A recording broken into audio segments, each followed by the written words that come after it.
चलिए इस क्वेश्चन को कामली सेट करते हैं। हमें पैरेलल कनेक्शन में इक्विवेलेंट रेजिस्टेंस निकालनी है और दो केसेस दिए गए हैं। पैरेलल में की आइडिया ये होता है कि कंडक्टेंस ऐड होती है, इसलिए हम रेजिस्टेंस को डायरेक्टली ऐड नहीं करते। Let's use a simple diagram to make the relationship easier to see. Parallel का फॉर्मूला याद रखो, इक्विवेलेंट रेजिस्टेंस के 1/, के बराबर सारी इंडिविजुअल रेजिस्टेंसेस के 1/, का सम होता है। ये इसलिए क्योंकि पैरेलल में करंट के मल्टीपल पाथ्स होते हैं और टोटल कंडक्टेंस ऐड हो जाती है।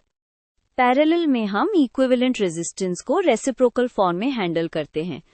पार्ट ए में रेजिस्टेंसेस 1 ओम और 106 ओम है। अब फॉर्मूला में बस इन दोनों के रेसिप्रोकल्स ऐड करेंगे। नोटिस करो 1 ओम का रेसिप्रोकल 1 होता है, जो सम में डोमिनेट करेगा, इसलिए आंसर 1 ओम से थोड़ा छोटा आना चाहिए। ये टर्म सबसे बड़ी कंट्रीब्यूशन देगी क्योंकि रेजिस्टेंस सबसे छोटा है। अब हम आर इक्विवेलेंट के लिए इन्वर्ट कर देते हैं। दोनों साइड्स को सेम वैल्यू पे रखना है, इसलिए जो ऑपरेशन एक साइड पे करते हैं मैथमेटिकली सेम रिलेशनशिप मेंटेन होता है।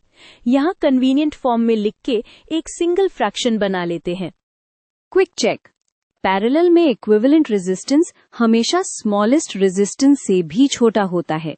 स्मॉलेस्ट यहाँ 1 ओम था और आंसर अबाउट 0.99 ओम आया, सो बिल्कुल सेंसिबल।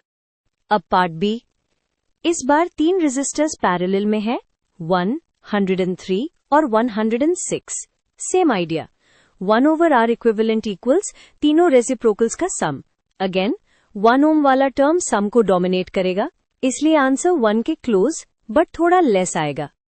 अब एक क्लीन एग्जैक्ट आंसर के लिए फ्रैक्शंस को कंबाइन करते हैं। यहाँ कॉमन डिनोमिनेटर 103 टाइम्स 106 ले लेंगे ताकि एडिशन स्ट्रेट फॉरवर्ड हो जाए।